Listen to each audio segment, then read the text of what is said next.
Bismillahirrahmanirrahim. Assalamualaikum warahmatullahi wabarakatuh. Salam sejahtera bagi kita semua rekan-rekan mahasiswa Universitas Terbuka yang saya banggakan dimanapun kalian berada.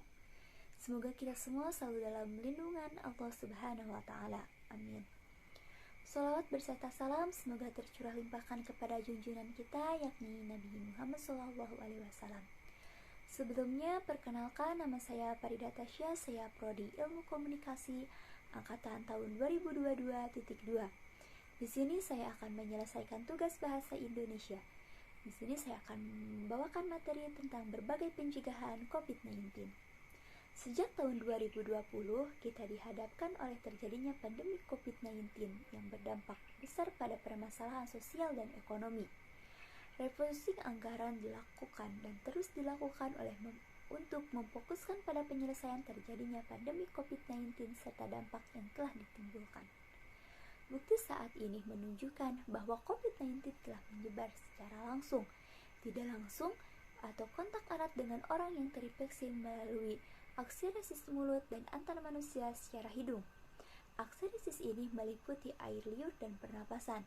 Sekresi ini dikeluarkan dari mulut dan hidung. Misalnya, ketika orang yang terinfeksi batuk, bersin, berbicara, dan bernyanyi, orang-orang yang berada dalam jarak kurang dari 1 meter dengan orang yang terinfeksi dapat terpapar COVID-19 ketika terciptanya infeksi masuk ke mulut, hidung, dan mata mereka. Untuk menghindari kontak dengan droplet, penting untuk menjaga jarak setidaknya 1 meter dari orang lain.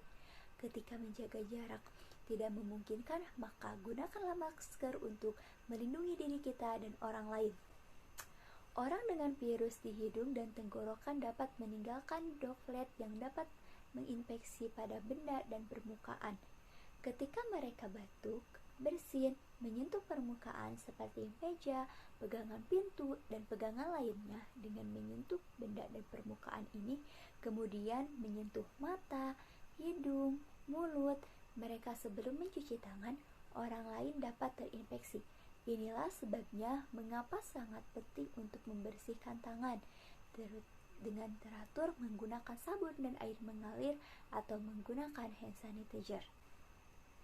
Gejala umum yang muncul seperti demam, batuk, kelelahan, kehilangan nafsu makan, napas pendek, dan nyeri tulang.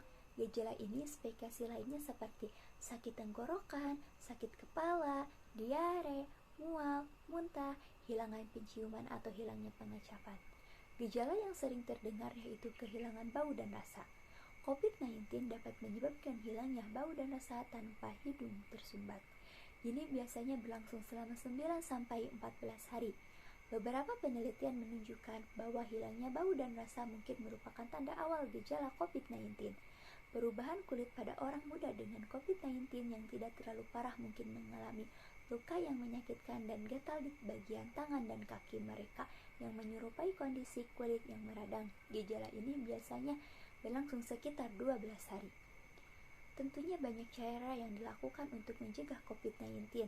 Di antaranya selalu menjaga jarak aman dari orang minimal 1 meter. Meskipun mereka tanpa sakit, kenakan masker di ruangan publik, terutama di dalam ruangan, atau jika pembatasan fisik tidak memungkinkan, sebaiknya pilih ruangan yang ada ventilasi. Selalu mencuci tangan setelah keluar dengan menggunakan sabun dan air mengalir, atau menggunakan pembersih tangan yang berbahan alkohol. Ikuti panduan setempat terkait vaksinasi. Jangan keluar rumah jika tidak enak badan. Jika demam, batuk, dan kesulitan bernapas, segera cari bantuan medis.